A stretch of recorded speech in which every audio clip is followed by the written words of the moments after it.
Question number first क्या है, यदि ए की आय बी की आय से 3/5 गुनी है तथा सी की आय बी की आय से 6/5 गुना है तो सी की आय का ए की आय से क्या बताना, अनुपात यानी कि रेशियो। चार ऑप्शन है, 1:2, 2:1, 1:1 और 3:1। तो कैसे सोल्व करेंगे। ए की आय किसकी आय से, बी की आय से कितनी गुना है, 3/5 गुनी है। ठीक है, तो यहाँ से हमें क्या मिल जाएगा, A/B। नेक्स्ट क्या है, सी की आय बी की आय से, सी की आय बी की आय से कितनी गुना है, 6/5 गुना है। तो यहाँ से हमें क्या मिल जाएगा, C/B। हमें क्या निकालना है, सी की आय का ए की आय से अनुपात यानी कि C/A। तो यहाँ से निकालते हैं ए मल्टीप्लाई में इधर आके क्या हो जाएगा, डिवाइड में A/B इक्वल टू क्या आ गया, 3/5। यहाँ से C/B क्या आ जाएगा, 6/5। ठीक है, अब ए के सामने क्या रखेंगे 3, बी के सामने क्या रखेंगे 5, ऐसे ही सी के सामने 6 और बी की वैल्यू क्या आई 5। तो रखते हैं ए बी और सी। ए की जगह में क्या रखना है 3, बी की जगह में क्या रखना है 5, ऐसे ही सी की जगह में क्या रखना है 6 और बी की वैल्यू क्या आई है 5। तो देखो दोनों तरफ बी की वैल्यू सेम है तो हमें कुछ भी करने की जरूरत नहीं है, सीधा क्या आ जाएगा A/B/C। क्या वैल्यू आई 3:5:6, 3:5:6। लेकिन हमें निकालना क्या है, सी की आई का ए की आई से अनुपात यानी कि C/A निकालना है। तो सी की जगह में क्या रखेंगे 6 और ए के सामने क्या वैल्यू है 3, तो ए की वैल्यू क्या आ गई 3। क्या 6:3 ऑप्शन में है, नहीं है। अब इसको सोल्व करते हैं, देखो दोनों नंबर आपस में कट हो रहे हैं 3 से, 3 2 जा 6 और 3 1 जा 3, तो C/1 क्या आ गया 2:1। कौन से ऑप्शन में है, ऑप्शन नंबर बी। HJLN का संबंध किससे है, SQOM से। उसी प्रकार DFHJ का संबंध किससे होगा। तो देखो कैसे करना है, अल्फाबेटिक नंबर याद होने चाहिए। H कौन से नंबर पर आता है, उससे पहले HOT ये ट्रिक है। E 5 पर आता है, J 10, O 15 यानी कि 5 की टेबल पढ़नी है, ये 5 लेटर याद हो जाएंगे। और हमें क्या याद रखना है, A और Z यानी कि अपोजिट लेटर का सम कितना होता है, A 1 पर आता है, Z 26 पर, इनका सम कितना होता है 27। A का अपोजिट Z, B का अपोजिट Y, C का अपोजिट क्या होता है X, D का अपोजिट W, ऐसे ही हमें याद रखना है। ठीक है, तो अब देखते हैं H कौन से नंबर पर आता है 8 पर, J 10 पर आता है और L 12 पर आता है।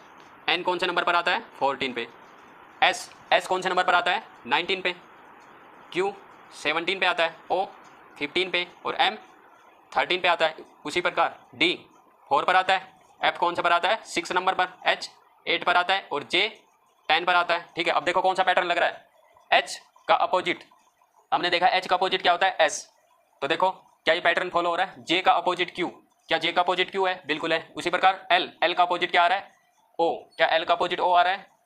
N का अपोजिट M, N का अपोजिट क्या है M।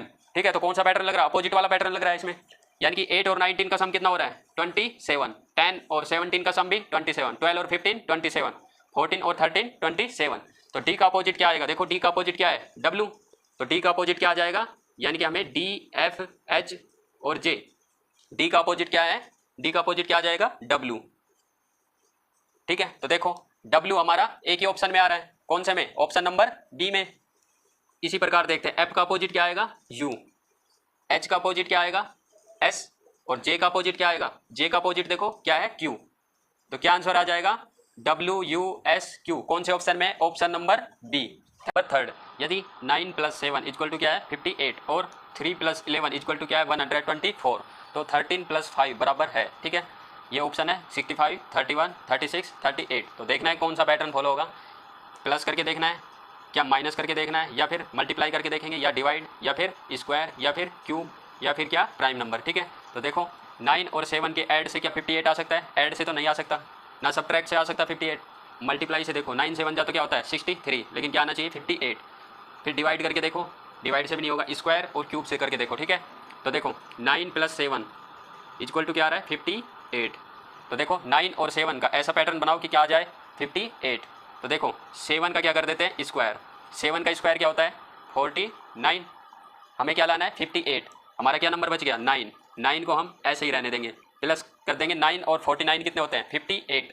अगर ये पैटर्न लग रहा है तो यहाँ पर भी लगना चाहिए, 3 + 11 = क्या आना चाहिए 124। अब देखो 11 का तो क्या करना है स्क्वायर और 3 को सेम रखेंगे। ठीक है, दोनों को क्या कर देंगे ऐड, 11 का स्क्वायर क्या होता है 121 प्लस 3, 121 और 3 कितने होते हैं 124, 49 और 9 कितने होते हैं 58, यानी कि सेकंड वाले नंबर का क्या कर रहा है स्क्वायर और फर्स्ट वाले नंबर को सेम रख रहा है। ऐसे ही 13 + 5 बराबर क्या होगा 13 + 5, यानी कि सेकंड वाले नंबर का क्या करना है स्क्वायर, 5 का क्या कर देंगे स्क्वायर, सेकंड वाले नंबर को क्या रखेंगे सेम, और दोनों को क्या कर देंगे ऐड।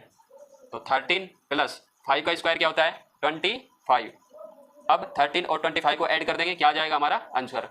25 और 13 कितने होते हैं 38।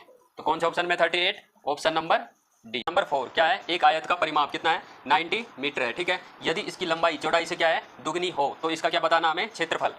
क्या दे रखा है, एक रेक्टेंगल का क्या पेरीमीटर गिवन है कितना 90 मीटर। यदि इसकी लेंथ ब्रेथ से क्या है 2 टाइम्स हो तो क्या बताना है इसका क्षेत्रफल यानी कि एरिया बताना है, ठीक है। आयत यानी कि रेक्टेंगल का परिमाप कितना है 90 मीटर, ये गिवन है क्वेश्चन में। उसके बाद लंबाई चौड़ाई से यानी कि लेंथ ब्रेथ से क्या है दोगुनी यानी कि 2 टाइम्स है। लेंथ को हमने क्या मान लिया 2x, दुगनी है लंबाई किससे चौड़ाई से, तो चौड़ाई क्या हो जाएगी x, ठीक है। तो क्या बताना हमें आयत का क्षेत्रफल बताना है। तो आयत का परिमाप क्या होता है, आयत का परिमाप यानी कि पेरीमीटर क्या होता है 2 इंटू लेंथ प्लस ब्रेथ, यानी कि आयत का परिमाप क्या होता है 2 गुना लंबाई प्लस चौड़ाई। अब परिमाप कितना गिवन है 90 इक्वल टू 2 लंबाई को हमने क्या माना है 2x प्लस चौड़ाई की वैल्यू क्या है, क्या माना है चौड़ाई को x। तो सॉल्व करते हैं 90 इक्वल टू 2x और 1x कितना हो गया 3x, ठीक है। ये मल्टीप्लाई में 2 इधर आके क्या हो जाएगा डिवाइड में, तो 90 डिवाइड बाई 2 इक्वल टू क्या आ जाएगा 3x। हमें x की वैल्यू चाहिए, ठीक है। तो 3x equal to 90 divide by 2 क्या आ जाएगा 45 और x की वैल्यू क्या आ जाएगी 45 मल्टीप्लाई में इधर आके फिर से 3 से क्या हो जाएगा डिवाइड, यानी कि x की वैल्यू क्या आ जाएगी 45 डिवाइड बाई 3 क्या आ जाएगा 15। तो x की वैल्यू हमें पता चल गई। अब हमें क्या बताना है आयत का क्षेत्रफल बताना है, ठीक है। तो लंबाई क्या आ जाएगी x की वैल्यू 15 है, यानी कि लंबाई हमारी क्या आ जाएगी 2x, x की जगह क्या रख देंगे 15। तो लंबाई हमारी क्या आ जाएगी 15 2 जगह होता है 30 और यूनिट क्या दे रखे हैं मीटर में है, तो ये मीटर आ गए 30 मीटर। ऐसे ही चौड़ाई क्या आ जाएगी यानी कि ब्रेथ क्या आ जाएगी x, और x की वैल्यू हमने फाइंड कर ली है यानी कि ब्रेथ क्या आ जाएगी 15 मीटर। अब हमें बताना है आयत का क्षेत्रफल यानी कि एरिया बताना है, ठीक है। तो एरिया का फॉर्मूला क्या होता है लंबाई इंटू चौड़ाई, तो लंबाई इंटू चौड़ाई की वैल्यू रख देंगे क्या आ जाएगा हमारा आयत का क्षेत्रफल, ठीक है। तो लंबाई की जगह में क्या रखेंगे 30 मीटर मल्टीप्लाई चौड़ाई की जगह में क्या रख देंगे 15 मीटर, और एरिया की यूनिट क्या आएगी मीटर स्क्वायर में। 30 मल्टीप्लाई 15 क्या आ जाएगा 15 मल्टीप्लाई 0 0 और 15 3 जा 45, और एरिया हमेशा किस में आता है स्क्वायर में, तो 450 स्क्वायर आयत का क्या आ गया क्षेत्रफल। कौन से ऑप्शन में, ऑप्शन नंबर बी है। यदि कैट इक्वल टू क्या है 48 हो तो माउस के बराबर क्या है। ये 4 ऑप्शन है 142 148 138 146। तो कैसे करना है देखो, सबसे पहले हमें अल्फ़ाबेट लेटर कौन से नंबर पे आता है ये पता होना चाहिए। कैट इक्वल टू क्या दे रखा है 48, तो माउस के बराबर बताना क्या आएगा, ठीक है। तो देखो कैसे करेंगे, अल्फ़ाबेट ऑर्डर में सी कौन से नंबर पर आता है 3 पर, और ए लेटर है वो कौन से नंबर पर आता है 1 पर, और टी कौन से नंबर पर आता है 20 पर, ठीक है। अब देखो इससे हमारा क्या आना चाहिए 48, कैसे आएगा 48, तीनों नंबर का क्या कर देते हैं सम कर देते हैं, ठीक है। 21 और 3 कितने हो गए 24, लेकिन हमारा आना क्या चाहिए 48, कैसे आएगा 48, अगर हम मल्टीप्लाई 2 कर दें तो क्या आ जाएगा 48।